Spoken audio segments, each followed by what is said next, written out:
তীব্র তুষারঝড় ও corona virus সংক্রমণের জেরে যুক্তরাষ্ট্রে দেখা দিয়েছে নিত্যপণ্যের সংকট। সুপার শপগুলোতে দেখা দিয়েছে শূন্যতা। মাছ, মাংস, সবজি, ফল, দুধ, জুস এবং স্যুপের মতো দৈনন্দিন খাবারগুলো যেন হারিয়ে গেছে সুপার শপগুলো থেকে। এমন অবস্থা চলতে থাকলে মানবিক সংকট দেখা দিতে পারে দেশটিতে। আরও জানাচ্ছেন মাহাদি হাসান।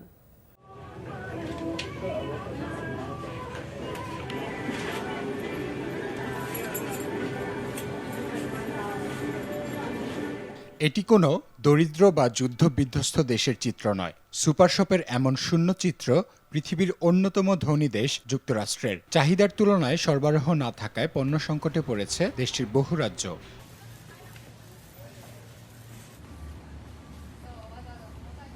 যুক্তরাষ্ট্রের ৩৩টি রাজ্যে ৭.৫ কোটি মানুষের উপর শীতকালীন ঝড় ও তীব্র শীতের সতর্কতা জারি করার পর থেকেই দেখা দিয়েছে সংকট। পণ্য না পাওয়ার আশঙ্কায় আগে থেকেই মজুত করার ফলে এরকম হয়েছে বলেও মনে করছেন অনেক ক্রেতা।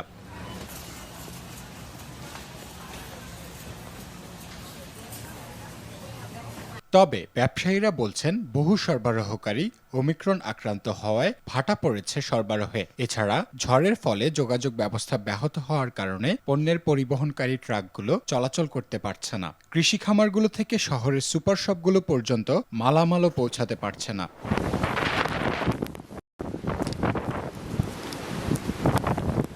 যুক্তরাষ্ট্রের ন্যাশনাল গ্রোসার অ্যাসোসিয়েশন জানায়, দেশটির খুচরা বিক্রেতা প্রতিষ্ঠানগুলো এখন স্বাভাবিক সময়ের চেয়ে কম জনশক্তি নিয়ে কাজ করছে।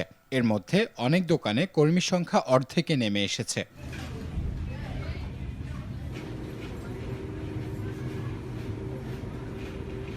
কৃষকরা বলছেন, গেল বছর বৈরী আবহাওয়া, করোনা মহামারী ও এই বছরে ঝড়ে ব্যাহত হয়েছে ফসল উৎপাদন। যুক্তরাষ্ট্রের ওয়েস্ট কোস্ট অঞ্চল থেকে খুচরা বাজারে লেটুস ও বেরি সরবরাহের জন্য মহামারীর আগের তুলনায় ৩ গুণ বেশি খরচ করতে হচ্ছে। এছাড়া পরিবহন খরচ না কমা পর্যন্ত তারা উৎপাদিত পেঁয়াজ খুচরা বাজারে পাঠাবে না বলেও জানিয়েছেন।